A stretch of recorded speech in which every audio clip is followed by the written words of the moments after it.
Well, Chuck made me feel a little emotional there introducing me, even after I referred to him as Charles Frederick Funky III. I should say that in my family, there was never any discussion about a Virtus Norton II. And Dad told me one time when I was old enough to be a reasonably well-adjusted person that if I ever named one of my children Virtus, that he was going to write me out of the will. And I said, "What's that?" But Dad's name has been unique. I heard someone refer to, they were talking about someone the other day and they said, "Where's Dad?" There you are. And they said Virtus the other day, but it was spelled V-E-R-T-U-S. It's the first time I've ever heard Virtus. And I said, "You spell it wrong." I need to say something and ask you to join me in thanking and congratulating Chuck Funky for the remarkable CEO that he is for this company. Before you clap, let me just say this. He mentioned we've known each other for 15 years. We were colleagues and officers in the financial industry together. I've traveled the world with Chuck, both in that industry and here. And I can tell you this. You are led by a CEO who is filled with character and goodness. He's noble and humble and self-effacing and kind, and he's constantly looking to put attention on someone other than himself, evidenced by the strong emotion he feels by making sure that the employees get recognized. He pulled me aside and he said, "Tyler, you cannot single out any one employee in this company. They are all worthy of this recognition. They're working so hard." And you know what? That includes the CEO. So would you please join me in thanking Chuck for his goodness?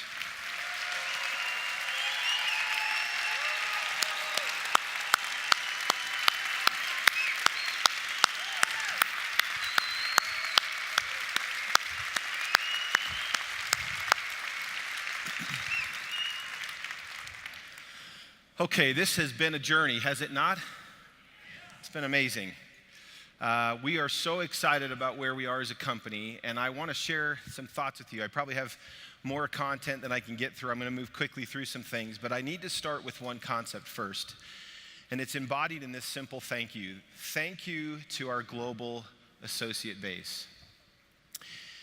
I don't think we can all acknowledge or recognize enough the fact that this is a global business. It's not a U.S. business only.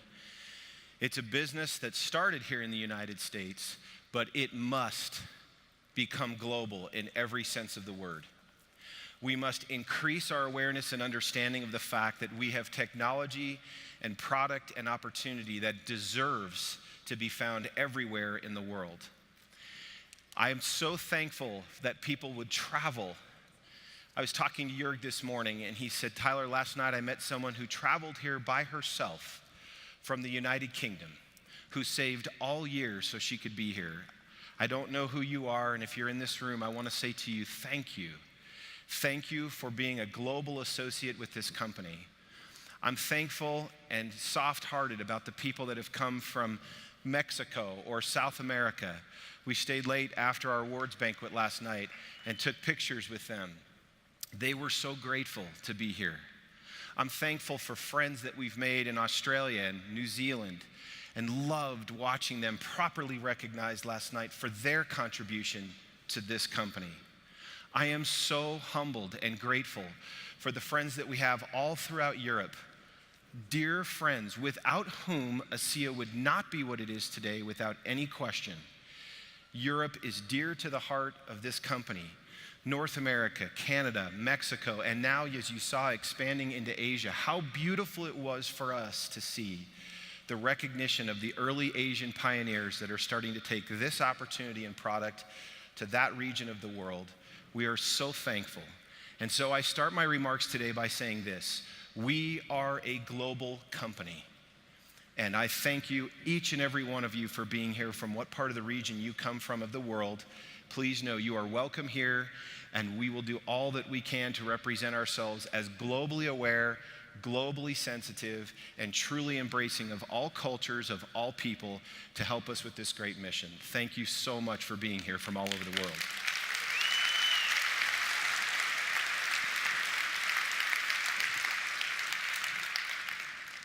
Last year in Convention 2016, I spoke about inflection points. I talked about inflection points, remembering that I worked for 17 years in the investment industry. When you talked about an inflection point, it typically meant you were speaking about a company that had hit a certain point in time when something unique happened, kind of like a turning point.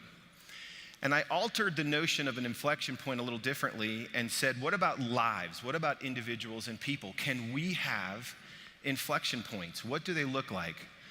I suggested a line or a curve that I drew, and then noted points on that particular line that matched my life. Now, this isn't perfect. I was sketching it out. But my point was to say to you that there are, in fact, inflection points in individual lives. You can stop and think back on the day you were introduced to this product or this company, or a family member or a close friend or associate that influenced you. I've always loved the notion of intersecting lives, and when you meet someone with whom you resonate and whose life and very being influences you to be or do better, you have come across a very powerful inflection point. It's a moment in time or a turning point when good things can happen.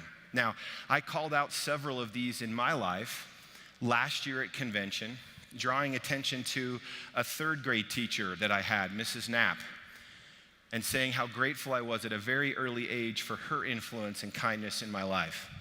I talked a little bit about 2 years I spent serving in Central America on an ecclesiastical mission and the life-changing influence that was for me as a turning point or inflection point. I clearly referenced and talked about my lovely wife, who I believe is here. I love my wife with all of my heart, and meeting her was a massive inflection point, and to be sure, the single greatest inflection point for greatness in my life. She's inspired me and supported me. She is an incredibly noble and good person, and I want to say to you, Allison, how much I love you. Thank you so much for your support.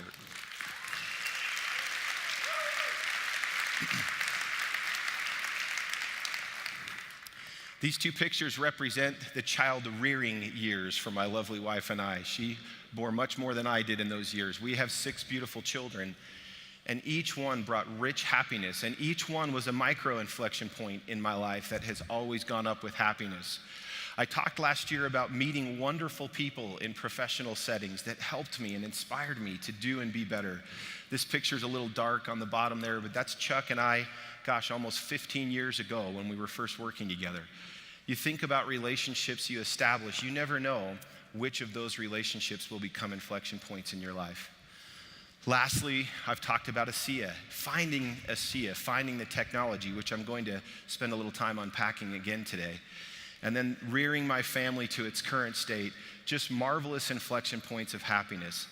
And I think if you were to take some time and draw out your inflection points, you would find people, experiences, wonderful times in your life where you could say, this is where the difference was made. I used to write this acronym in my journal a lot called HeyMad. And I've talked about this last year. It stood for me 2 things. Number 1 is I wanted to have an impact. No matter where I was, professionally, personally, in school, at home, and in my church, I've always had a desire in my heart, probably at times a little too crazy of a desire. I wanted to have an impact. I just didn't want to play it out. I wanted to know that when I got involved in something, it moved forward. And the mad part of this stood for make a difference. And I used to write it in my journal a lot.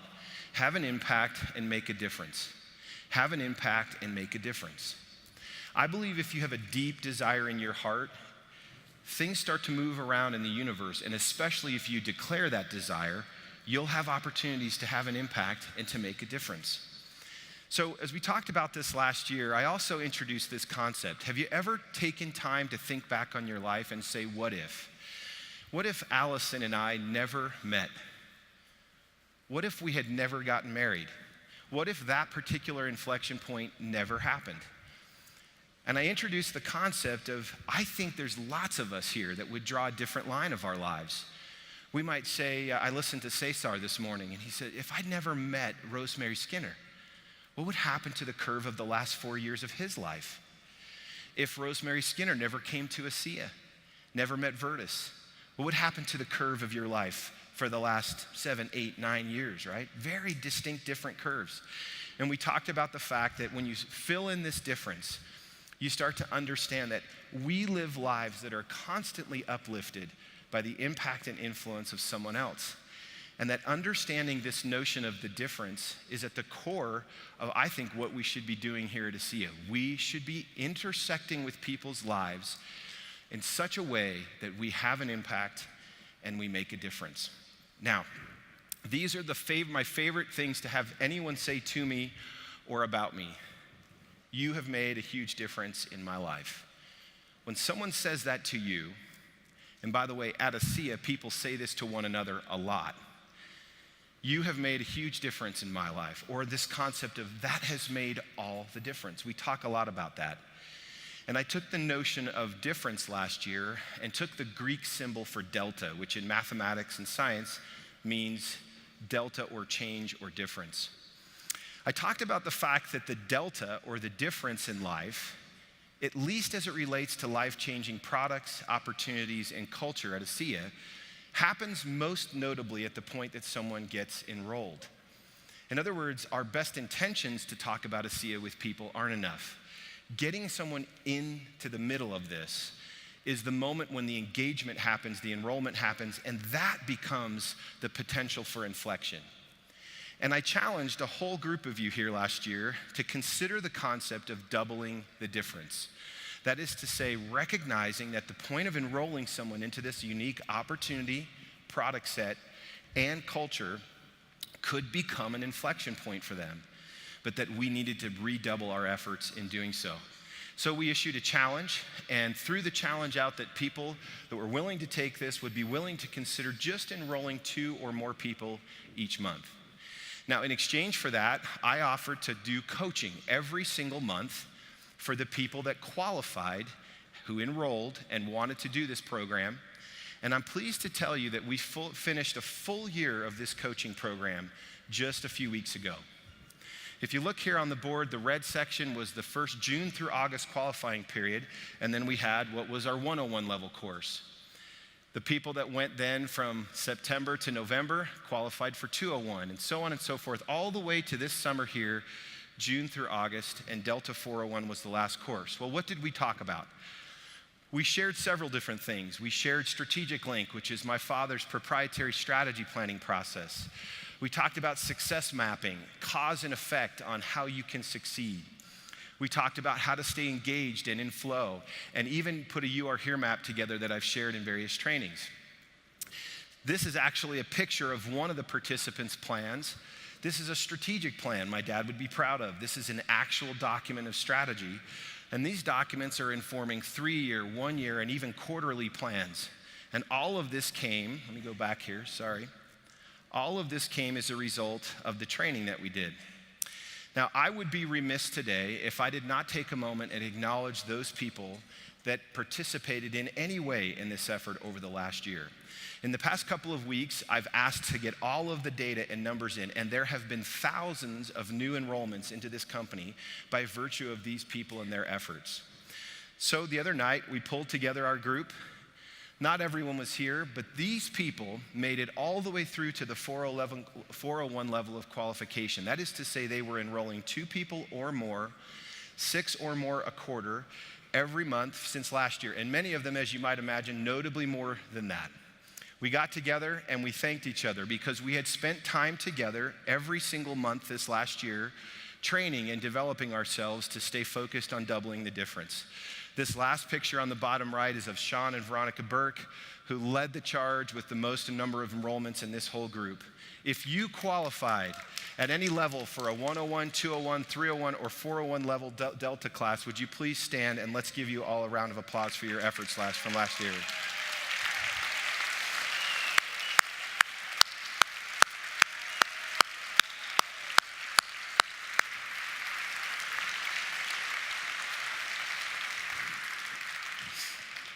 Excellent work. Congratulations. I'd like to pivot, if I could, from inflection points now to reflection points.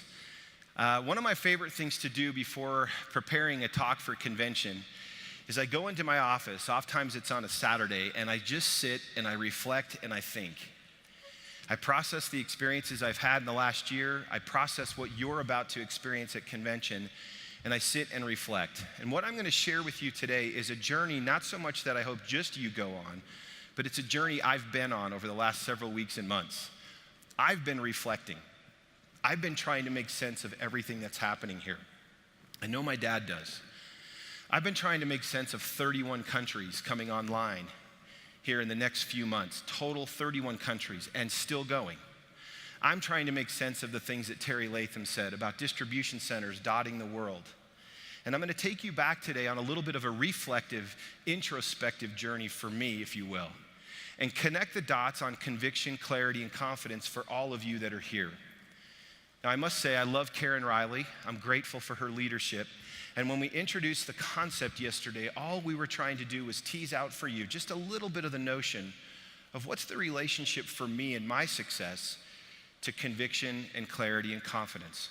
I agreed with Odman this morning that there's way more going on around decisiveness and other elements, but I want to zoom in on these today and invite you just to sit back and reflect a little bit on where you are personally in these three areas. Now, to do that, I'd like to tie each one of these to a simple concept. Some of them you've heard before, but each of them I will twist just a little differently today to connect the dots between these three things. So conviction, I'd like to talk just a little bit about how this started. I won't take you through an extended element of it, but I need to revisit how this started today, because what's happening right now in ASEA, for me, I cannot make sense of without looking backwards and reflecting on how we got started. I'd like to talk about clarity, but I'm going to use a part of our ethos, which is a children's book. And if you'll give me permission, I'm going to treat you all like you're going to bed, and I'm going to read you a children's book today that I've shared several times from the stage. And I'm going to connect the dots on that with you, and it's called The Three Questions. And lastly, I want to revisit this notion of inflection points. I want to talk to you about it again, but I want to pivot it from an inflection point that's personal to an inflection point that lives inside of what I believe is ASEA today, right now. So let's start. I want to talk a little bit about conviction. Okay. You need to understand that Dad and I and all the people associated with the early stages of ASEA were not setting out to create a network marketing company. It's important that you understand that. If you have as a father a retired Fortune 50 officer of strategy with the kind of background and experience that he has, everybody could use or wants more money, but I can tell you this. My parents live in the same house. My dad largely eats the same food, and he drives a very similar, if not the exact same car. Nothing's really changed for him. He was successful before and financially stable before. He is so today.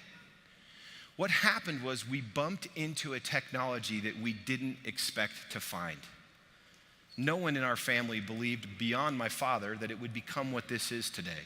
And that's why it's the contrast of where it started from to events like this are so difficult for me to process. You see, you're joining this potentially in the last year. Many of you raised your hand and became Rocky Balboas today with Justin and saying you were here just the last year. But we've been watching this happen for many years.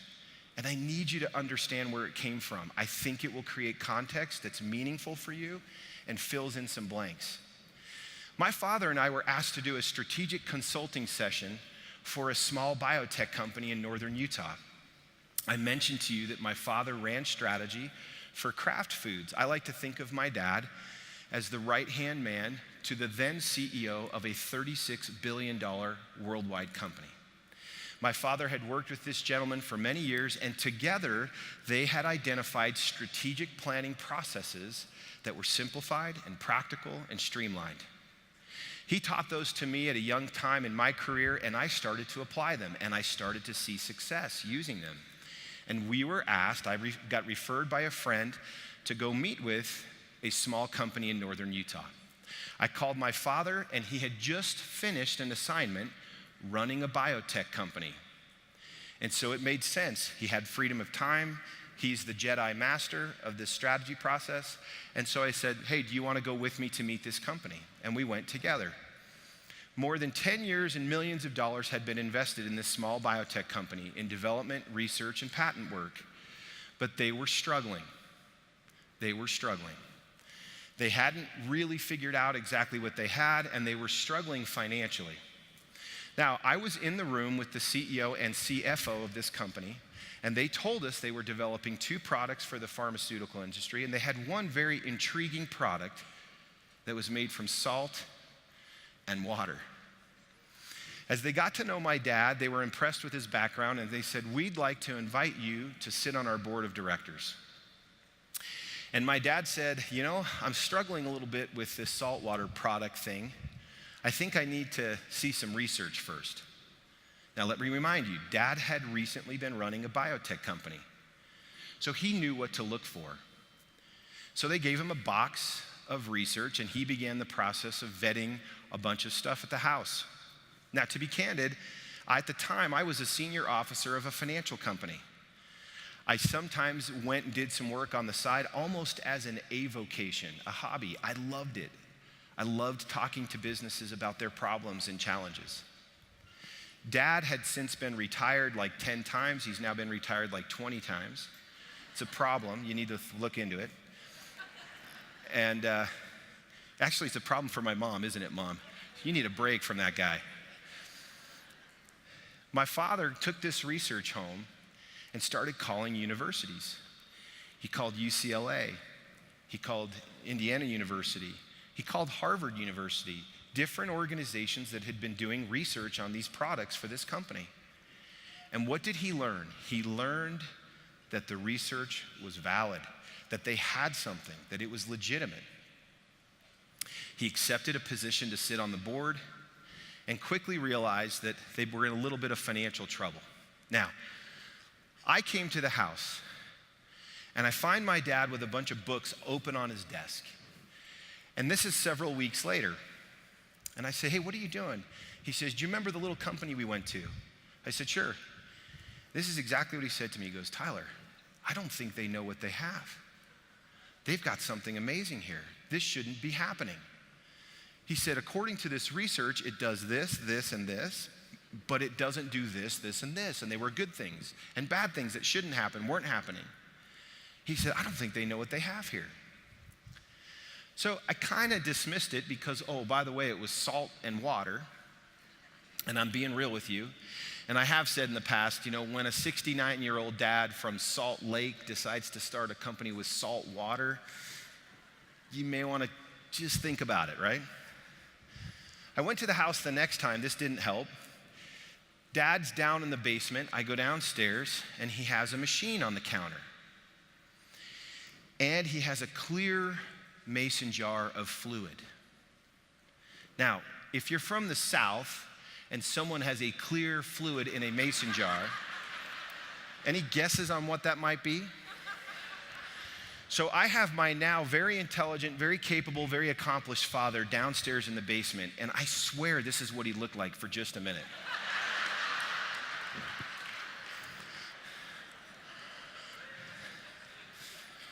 I even think he referred to that machine as a flux capacitor. But this is what it was like. This is what was happening. There were no beautiful conventions or anything. We're in our house. He's in the basement. He's got a machine and a fluid. And then, of course, he hands it to me and says, "Drink this." And that's when you go Control, Alt, Delete, like, I'm out of here. Okay. I affectionately started to refer to this as the stuff. This was the stuff. There was no name for this. This was the stuff. And it didn't help much, and this is true, and you can even see this in the production facility, that right here where the arrow is on the screen, I've covered this up, it said jewelry cleaner. Dad, look at me right now. Is that true or false? That's true. It said jewelry cleaner. Now help me out with that. So you've got your dad with a clear fluid mason jar made from salt water. You're close to Salt Lake. He's got this flux capacitor on the desk. His hair is coming off of his head. And this is what it says, jewelry cleaner. When he's telling me to drink it, I say, "I can't." I said, "What is the jewelry cleaner?" He says, "Just disregard that." Okay, sure. Apparently, by the way, when they sent this machine, Dad, to Asia, they sent it over, and they didn't want the customs people to get concerned and rip into it. So they tried to head fake the customs and just put jewelry cleaner on it, just so they wouldn't look at it. Well, that didn't help his source credibility at the time, right? All right, so let's talk about my genesis a little bit. I've shared this story a gazillion times. I'm sharing it again. I went to church.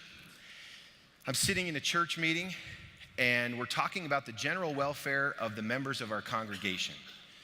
The bishop, who is a lay minister, he just volunteers his time, sits down, and I can see that he's heavy-hearted. He's concerned.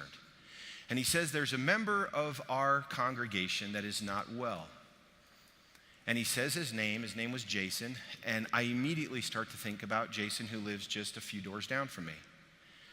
He says, he's not well. And we sat and counseled together. You know those meetings where you say, what could we do to help this family? We talked about taking in meals to the house. And by the way, just to put this in kind of degrees of difficulty, he had been told to go home and enjoy the time that he had. That's how bad things had gotten for him. He had been all over the world trying to resolve a challenge, and basically had been told, go home and enjoy your family.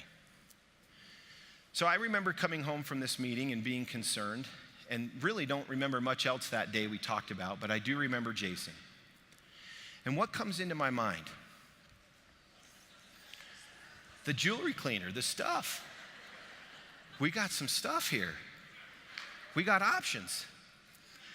So I call my dad, and to his everlasting credit, this is one thing about my dad. I've often said, my dad may be wrong, but he's not in doubt. And as a teenager, that's a huge problem.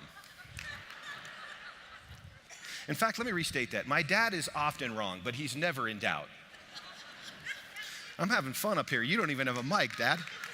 You can't even defend yourself. And look at my mom. She's giving a standing ovation right now. This is fantastic. I got the stuff, right? But where am I on this continuum? This is a continuum I think a lot about. I'm squarely in two places. I'm in fear and I'm in doubt. Like, are you kidding me? The stuff can't help Jason. It's the stuff. It's moonshine mixed with jewelry cleansing something. But when you have a friend like Jason, and I don't want to purport that Jason and I were best buddies, we were neighbors. But I knew his kids were about the same age as mine, some of them, and I thought a lot about that. And so I called my dad.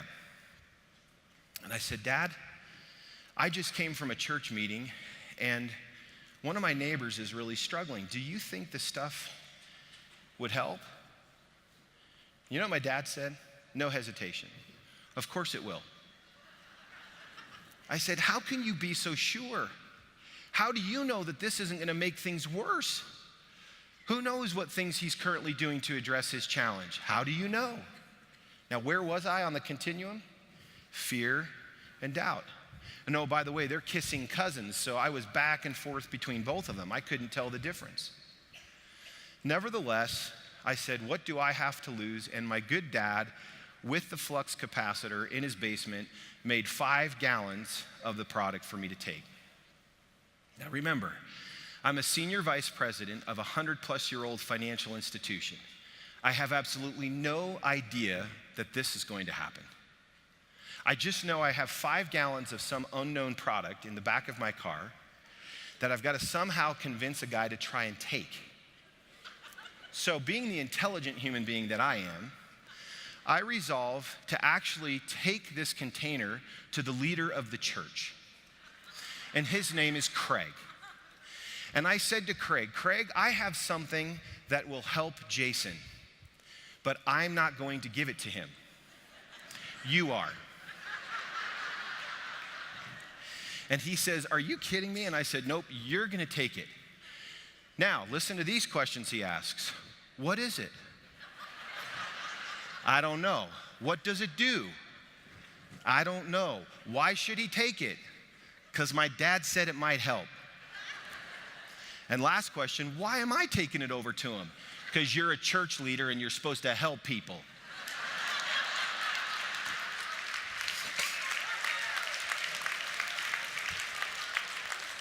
Now, do these questions look familiar to you? These were the first messaging questions of my life, and I failed miserably. Chris, I failed. You would not recruit me. Now, you know what one of the great miracles for me of ASEA is that Craig took the 5 gallons, walked across the street, knocked on the door of Jason's home, and set it down and said, drink this. Miracle number 1. Miracle number 2, Jason, with reasonable intelligence, decides to drink it. All right, what do you do at this point? Well, for me, I did my church duty. I thought of him, I thought of the stuff, I got him the stuff. I can lead the horse to the water, but it's his deal now, right? And to be honest, I kind of thought, I don't know what else to do. It's better than a casserole, right? During the coming weeks, I started hearing words like this: Redox Signalling Molecules, or cellular communication. They were starting to unpack the stuff, redox biochemistry. I even had a meeting with one of our early associates who said this could potentially be the single greatest health science breakthrough of our lifetimes. Now, there was no, do you agree with that? That's easy to clap now. Now, another important thing happened. During this window of time, my father had since acquired the technology and has an opportunity to sell it off. And bless his everlasting heart, and I mean that sincerely, with no cynicism, my father chose not to sell. And for that reason, you're sitting here today.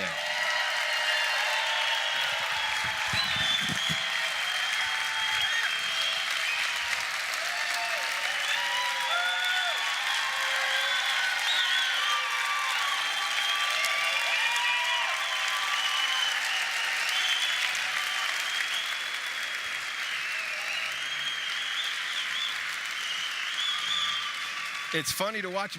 My kids are sitting right behind their grandpa, and they're just laughing, like, why are all these people clapping for grandpa? Okay, 3-4 weeks later, I don't remember, a month later, I get a call from Craig. Exact words, are you sitting down? I said, what's up? He says, I just got off the phone with Jason. And he says, that's why I'm calling. His situation is improving. Do you notice how compliant my language is, by the way? Be compliant. His situation is improving. What am I waiting to hear? Did he drink the stuff? He says, that's why I'm calling. He drank all of it, and he wants more of it. You see, I am a good network marketer, Chris. You might still recruit me. By the way, my approach to Craig, to go from Craig to Jason, is in fact network marketing. I spoke to Craig and said, I'm not gonna tell him, you're gonna tell him, and then he told him. So just for the record, Rosemary, I have the stuff, like a different kind of stuff.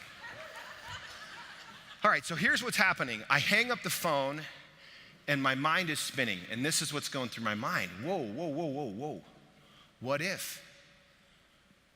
What if? And I start playing a ping pong match on this continuum. I introduce a new space on this moving continuum. It's called hope. I start feeling and thinking like, whoa, wow. But as you can imagine, the arrows signify I'm going between hope and doubt and back and forth pretty quickly.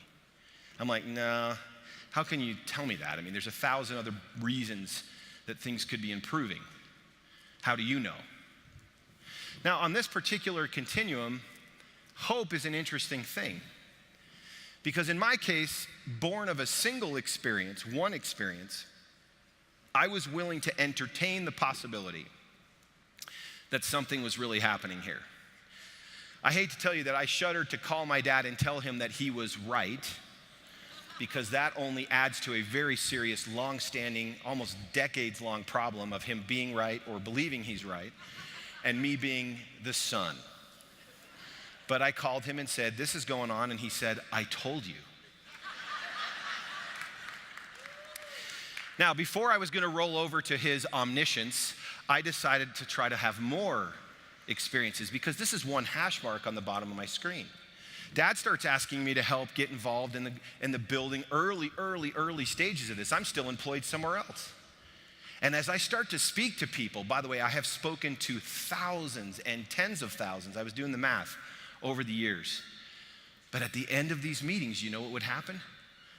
Jason would come up. Another Jason. Now, parenthetically, I went to Jason and said, hey, I gave the stuff to Craig that Craig gave to you. And I was a little embarrassed about it. And I said, can you tell me what's really happening here? And he said, do you know what I think you've done for me? That's exactly what he said to me. He said, do you have any idea what I think you've done for me? And you know what my answer was back then? I don't. Can you tell me? And he proceeded to tell me what I've now heard along with my siblings and my parents and many of you, not just 5 times, not just 10 times, not just 15 times. In fact, not 20 times. What's happened now is what I'm going to show you next. Let me show you this.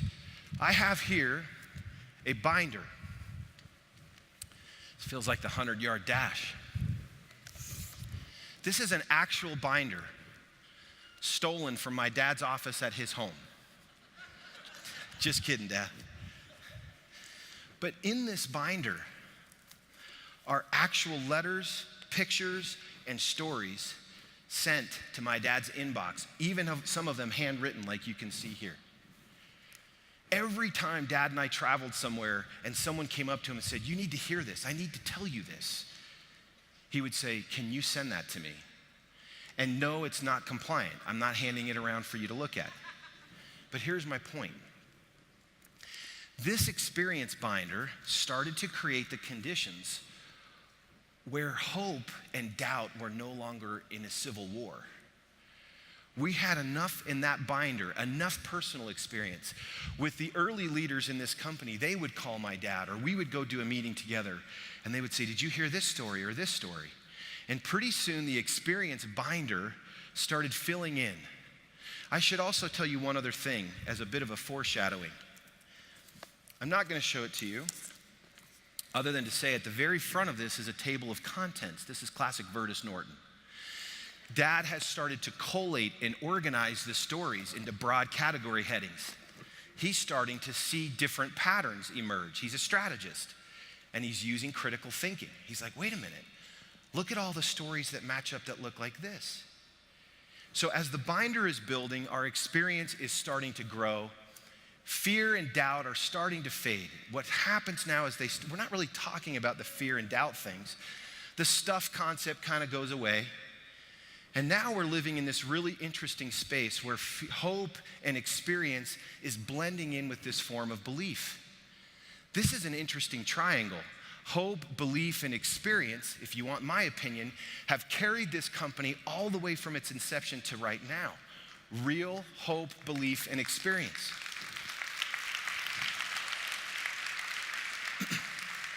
These hash marks in this story, they're real.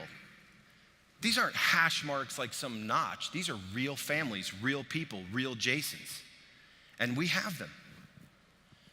So you can imagine if my talking points today are reflection-oriented, where this might be going.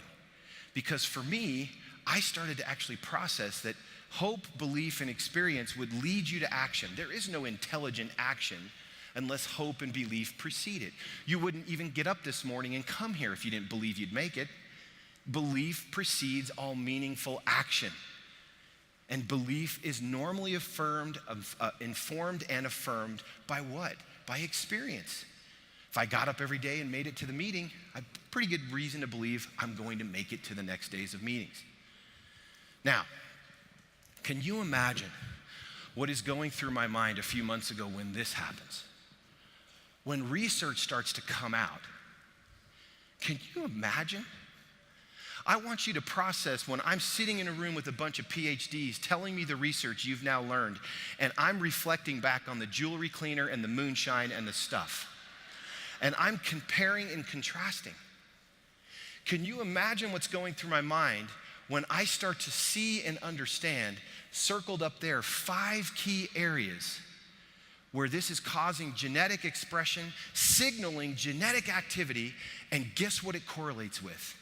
Right here, it correlates with my dad's table of contents.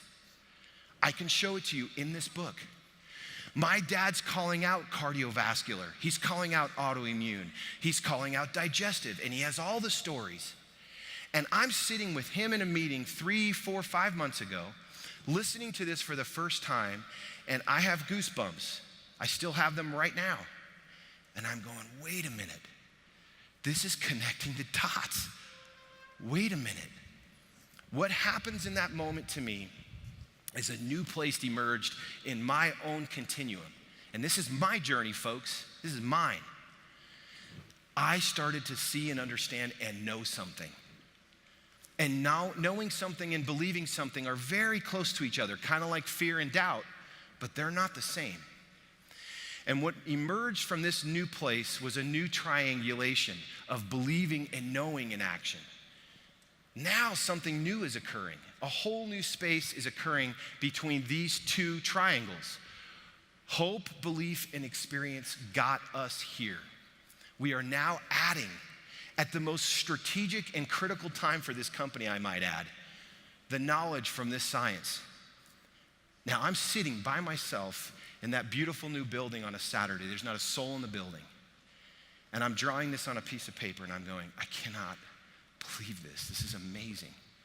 I have this binder open and I'm flipping through it. In my heart, I can still feel it. I'm feeling gratitude and I'm feeling humble and I'm feeling like, is this really connecting the dots? I'm reading stories from 2011 that I can point to this research and say, this is real.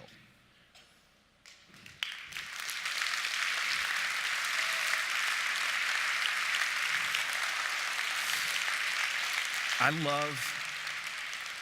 love cause and effect. I love connecting dots. I love thinking why something is the way it is. And I started to think about this beautiful triangulation of hope, belief, affirming and punctuating experience, enriched with knowledge now, informing action. And I started to think, you know what? This is a whole new basis for conviction. This is why I started with conviction today, guys. We are in a whole new place. The dots have been connected. And bless my dad's heart, he saw this stuff way early. And you know what? He's maybe wrong, but he's not in doubt. Well, Dad, you were right.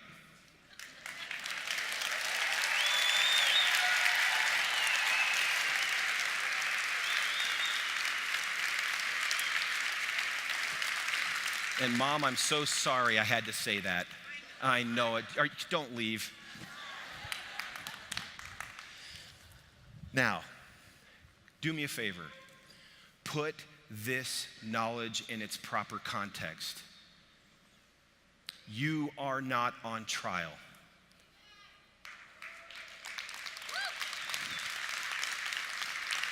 Our product is not on trial.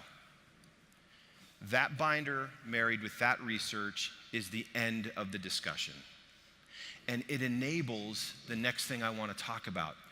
It enables now for us to move to a place of clarity. Now, I told you I was going to share a kid's story. Do you give me permission to go fast? There were plenty of nights when I sat in a rocking chair with some of my kids and I even skipped a page. I'm so sorry to say that because I was trying to get them to bed. I'm going to go quick with your blessing. Part of our ethos, which is the defining spirit of our company, is embedded and embodied in this simple story. It's called The Three Questions. How many in the room have ever heard of it or seen it? Good, way more than half have not. So those of you that have heard it will oblige me here. It's basically a story of a little boy named Nikolai who was very uncertain about the right way to act. He wanted to be a good person, he told his friends, but he said, I don't always know the best way to do that.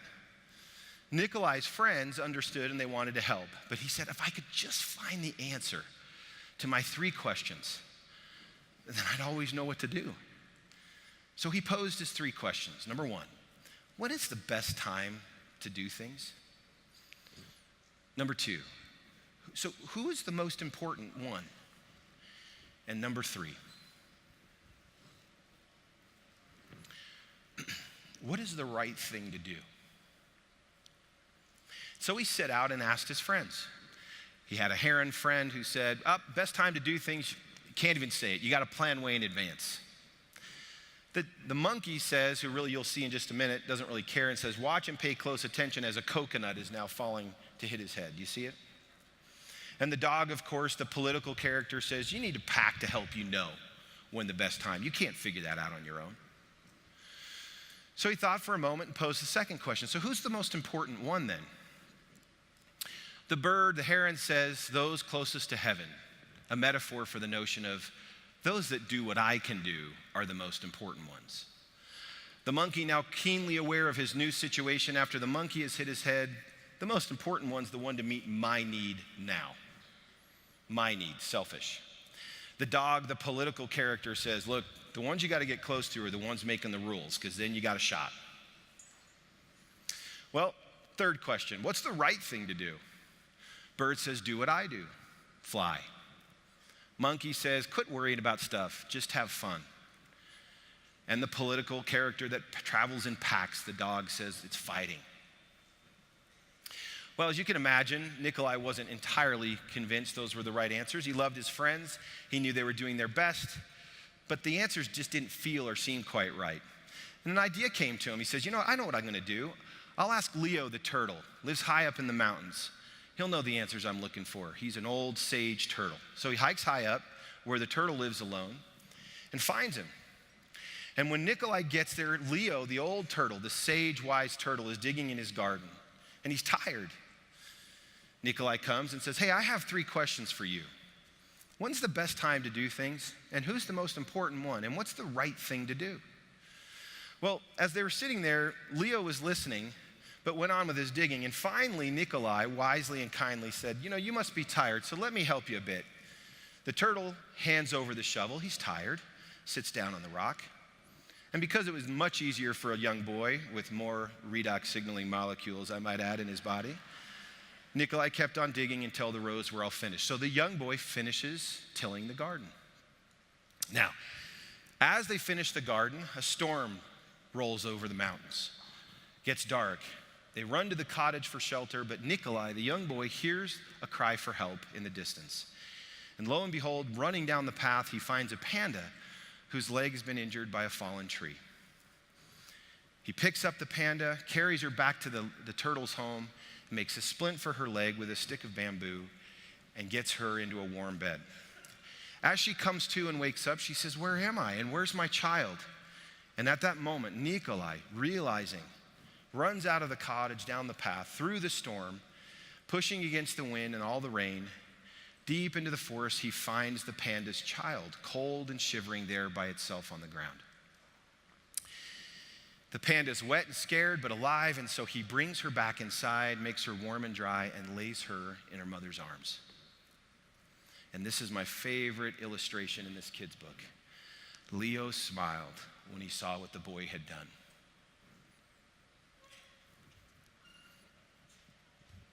The next morning is a beautiful day. Warm sun, birds are singing, all is well with the world. The panda's leg is healing nicely. She thanked Nikolai for saving her baby and her from the storm. And at that moment, Nikolai's friends make their way up to the top of the hill, and they arrive to make sure everyone's okay. And then Nikolai felt great peace within himself. He had wonderful friends, and he had saved the panda and her child, but he also felt a little disappointed. He still had not found the answer to his 3 questions, and so he asked Leo the turtle one more time. And as you might imagine, the turtle wisely says, but your questions have in fact been answered. They have? Asked the boy. He said this, yesterday, if you hadn't stayed to help me dig my garden, you wouldn't have heard the panda's cries. Therefore, the most important time was the time you spent digging the garden. The most important one at that moment was me. And the most important thing to do, the third question, was to help me with my garden. Later, when you found the injured panda, the most important time, first question, was the time you spent mending her leg and saving your child. The most important ones were the panda and her baby. And the most important thing to do, the third question, was to take care of them. and make them safe. And then this beautiful moral of the story. Remember then that there is only one important time, and that time is now. The most important one is always the one you're with. And the most important thing to do is to do good for the one who is standing at your side. For these, my dear boy, are the answers to what is most important in this world, and this is why we are here.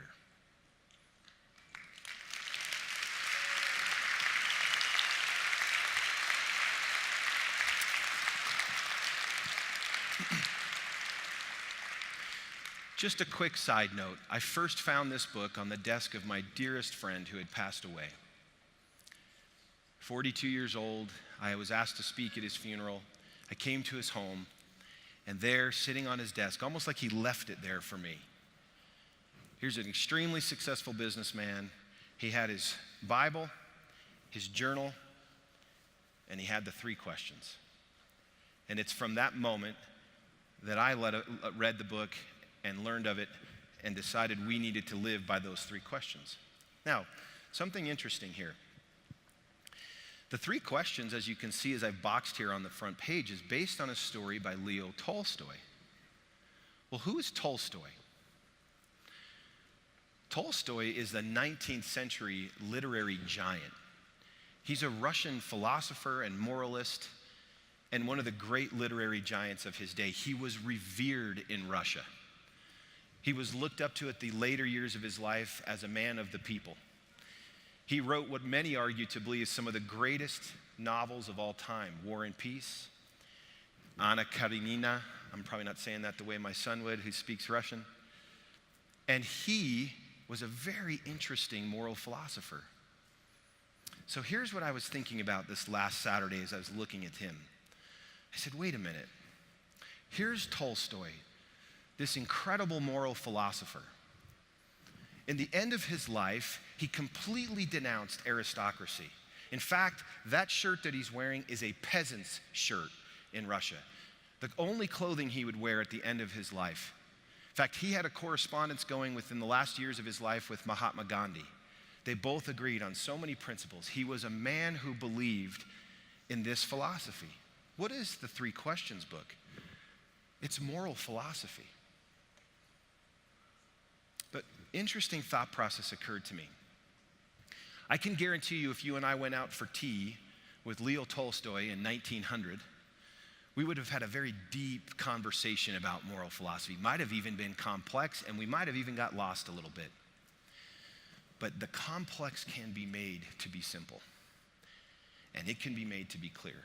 And if ever there's evidence of that, read a kid's book called The 3 Questions that was born of a short story written by Tolstoy. And then this, listen to this quote. The surest sign of the truth is simplicity and clarity. Is that not the most beautiful thing you've ever heard? The surest sign of the truth is simplicity and clarity. And I sat at my desk and I thought, I cannot believe this. The 3 questions are no different. When is the best time to do things? Who is the most important one? What is the right thing to do? Well, what if I just change those? What is it? What does it do? Why do I need it? Aren't those simple, clear questions too? Aren't they coming from something reasonably complex? And can't we get by teaching the complexity in a very simple way? And so I sat and pondering the relationship between the 3 questions, the kids' book, teaching us that now is the time. And the most important one is the one you're with. And the most important thing to do is to do good for them. But then I started thinking about 3 simple questions like this about our product. If this is true, then what Justin put up yesterday is very important for our success moving forward. We have been working from complex to simple. We must no longer do that. If we hope to have duplication and momentum in this organization equal to the potential, we must begin with the simple and stay there. Simplicity and clarity are the surest signs of the truth. And so now on, as you think of the 3 questions as part of our ethos, I want you to think of the simplicity and clarity of asking very simple questions and answering them in a consistent, fact-based way. It can be done. Will you do that?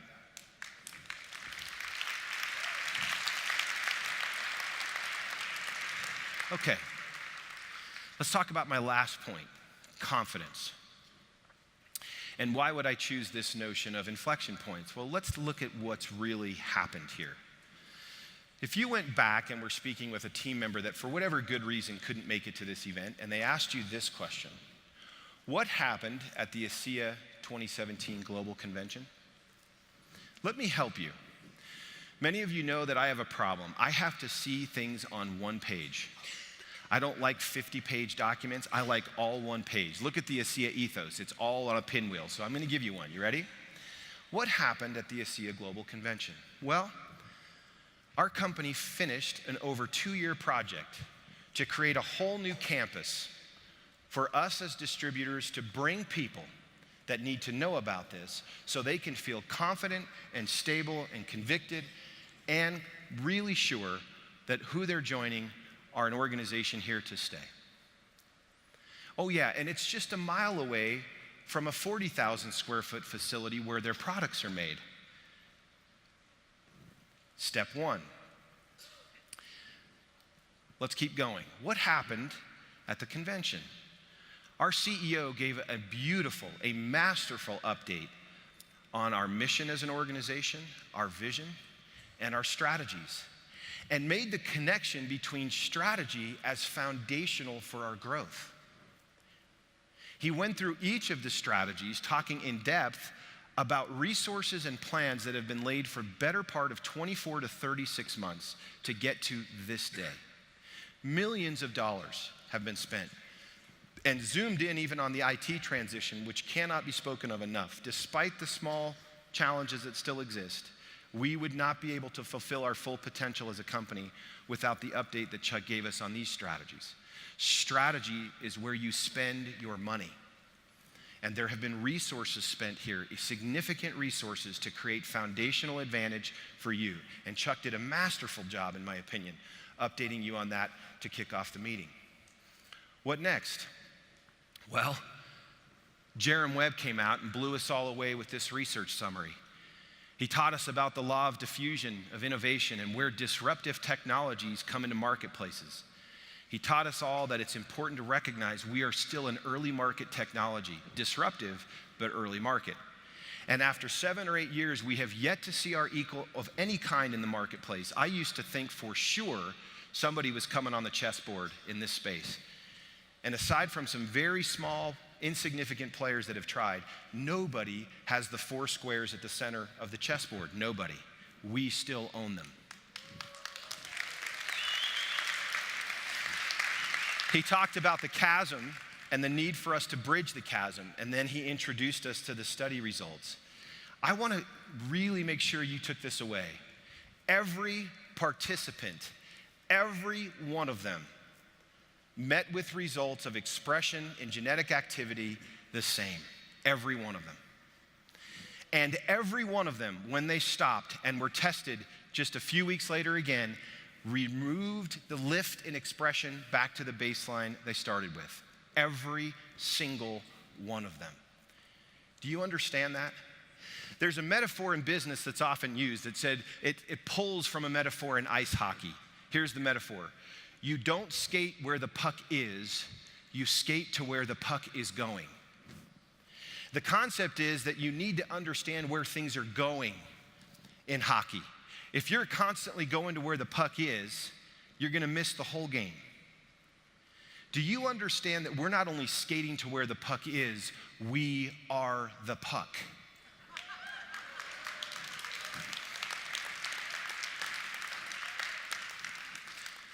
Elevating the name Redox to the actual bottle and to the product is an important distinction that happened, because Redox is going to be big. Did you hear Ann-Louise Gittleman? Did you hear her saying, you're at the front? Did you hear Dr. Mockney yesterday saying, you guys are actually a little ahead of your time? Well, when time starts to catch up and science starts to catch up, our job is to make sure that we have a very significant multi-lap lead. And we do.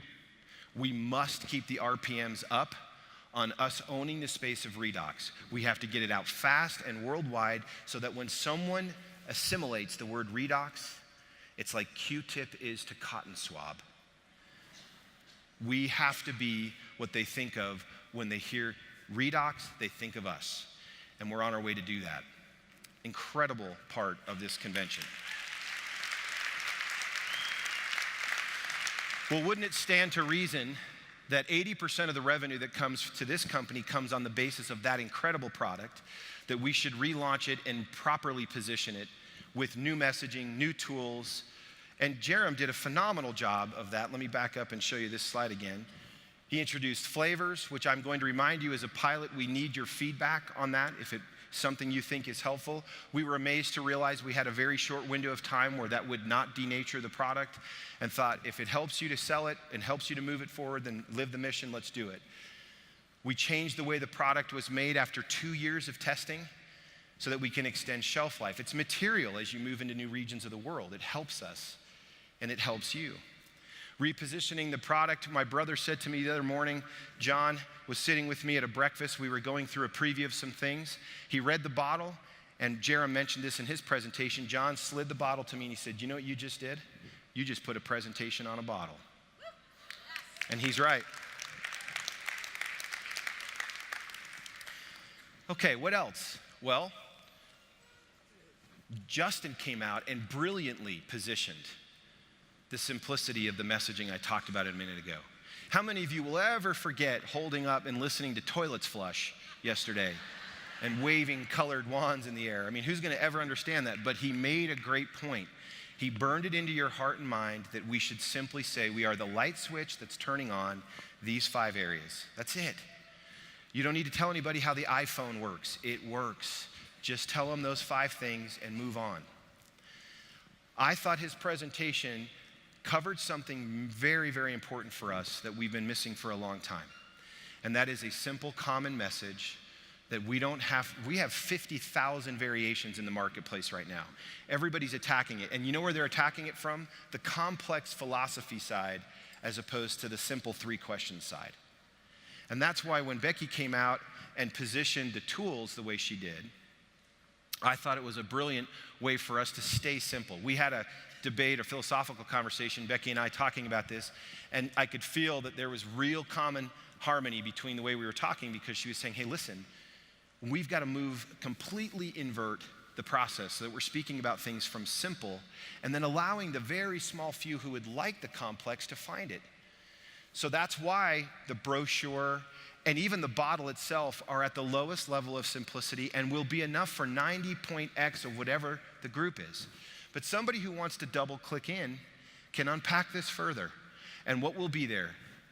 An ASEA Redox video, a Redox gene study summary if they want it, the actual study itself if they want to go through it. Do I think you should use that? For a very, very small percentage that need that. The rest of you should confidently and with the conviction I talked about say, this is what it is, this is what it does, and this is why you need it. Awesome stuff.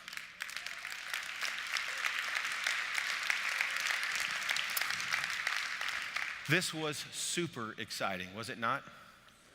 Amazing.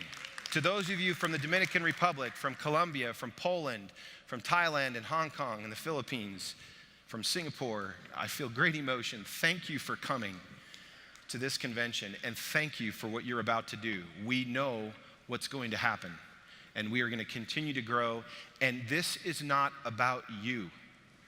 It's about somebody in Poland that needs this product. Someday, I think we'll all look back and realize this was not about us. This was about people truly looking for a solution they can't find. We have to find them.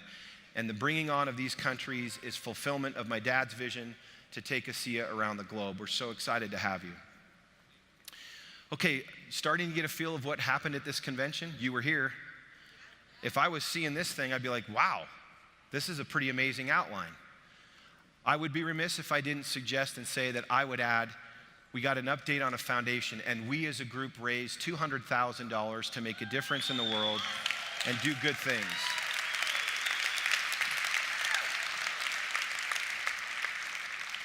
Now what do you have?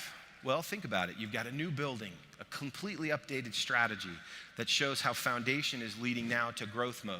We have new science. We have an ASEA Redox relaunch. We have a new message that's simplified and clear. We have new tools in support of that. We have new countries that we're going into. And we're making a big difference foundationally with an impact that's doing good things around the world. Is that a pretty cool little summary look on what we've done?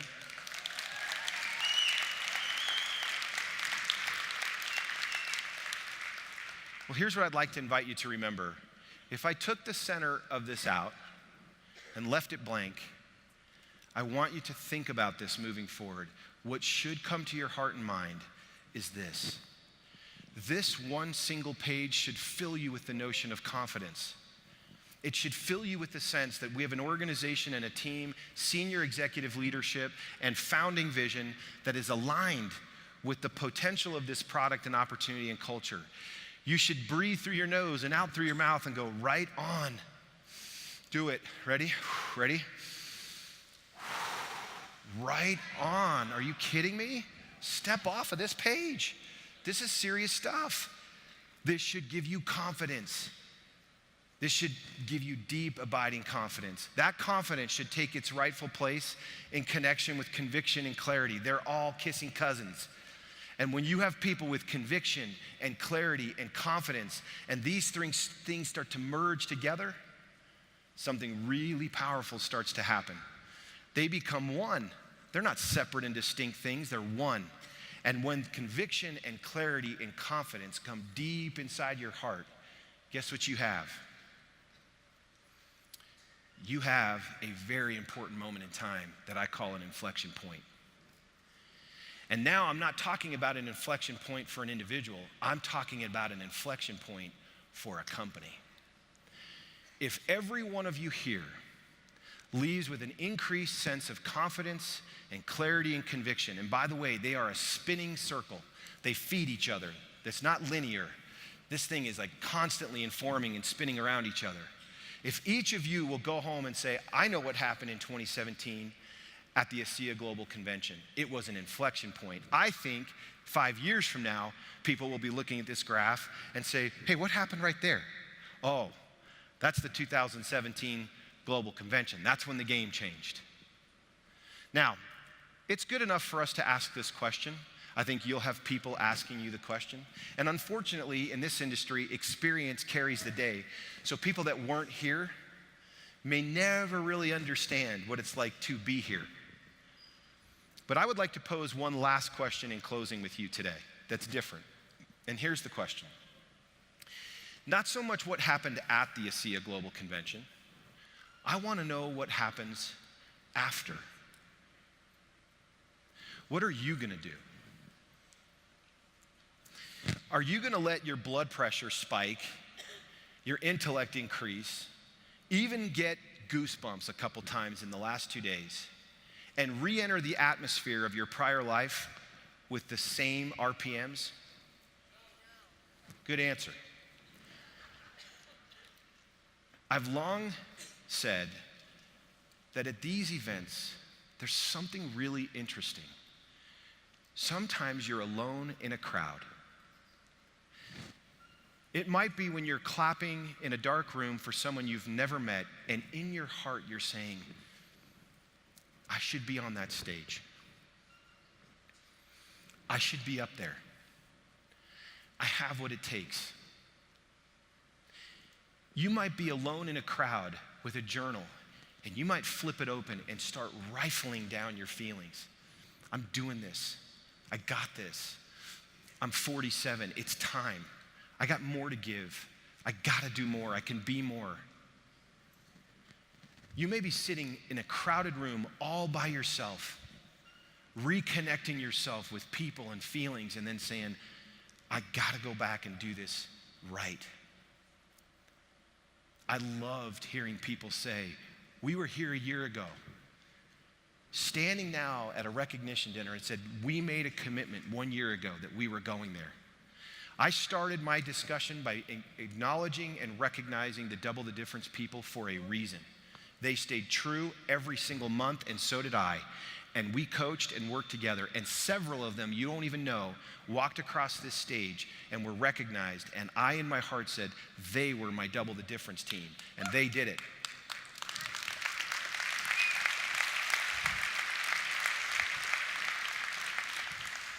So the question is, what happens after convention?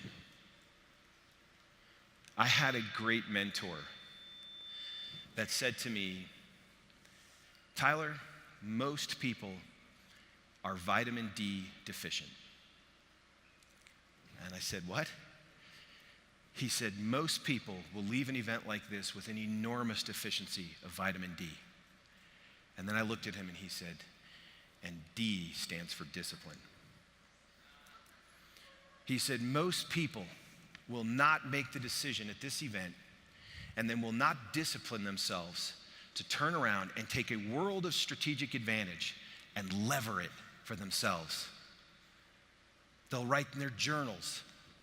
They'll have strong emotions. But the gravity and the speed of their life and the orbit that they get back into is going to suck them back in. It takes enormous inertia, commitment, clarity, conviction, and confidence to say, not me, and not this year. The puck is on the ice, and it's going somewhere. And we can skate to it. We can even stand on it and slide with it. But we should not watch this moment pass by. This will be a collective inflection point for this entire company. My invitation to you is to make it your inflection point. Make the decision to unpack whatever it is about you that's kept you from reaching your full potential, now armed with this opportunity and these strategic advantages. I cannot say it enough. We are a strategically advantaged company.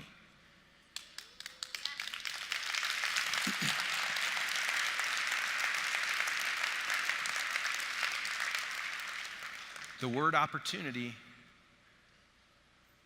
comes from the concept of an open port. The reason the word port is right in the center of opportunity is because the derivative of that word is tied to the concept of an open port. When the port was open and the tides were right, you could come in and execute commerce. You could come in and execute trade. You could come in and create an ally. You could come in and conquer. But when the tides were wrong and the timing and the winds were wrong, the port was not open. Master of human destinies am I. Fame, love, and fortune on my footsteps wait. Cities and fields I walk. I penetrate deserts and seas remote. And passing by hovel and mart or palace, soon or late, I knock unbidden once at every gate. If sleeping, wake. If feasting, rise. It is the hour of fate. And those who follow me reach every state that mortals desire and conquer every foe save death. But those who doubt or hesitate,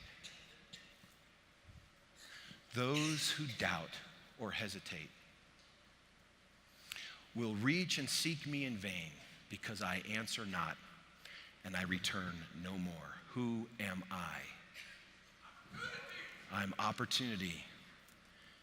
I am opportunity.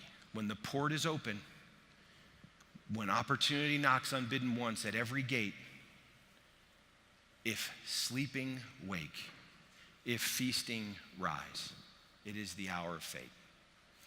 Let's take our strategic advantages and exploit them. Let's take our product and impact and remember that the most important time is now. The most important one is the one you're with, and the most important thing is to do good by that person. Let's simplify and clarify the surest sign of the truth. We have it. I have the binder and I have the science. We have everything we need. Take vitamin D supplements. Discipline yourself and go home, and do not let this opportunity, this open port, keep you from reaching your full potential. I honor my father for his vision and his belief and his confidence and commitment. It would not have happened if he didn't see it before everyone else. And my closing remark is thank you to you, and thank you to you, Dad. Let's go do this. It's time. Thank you very much.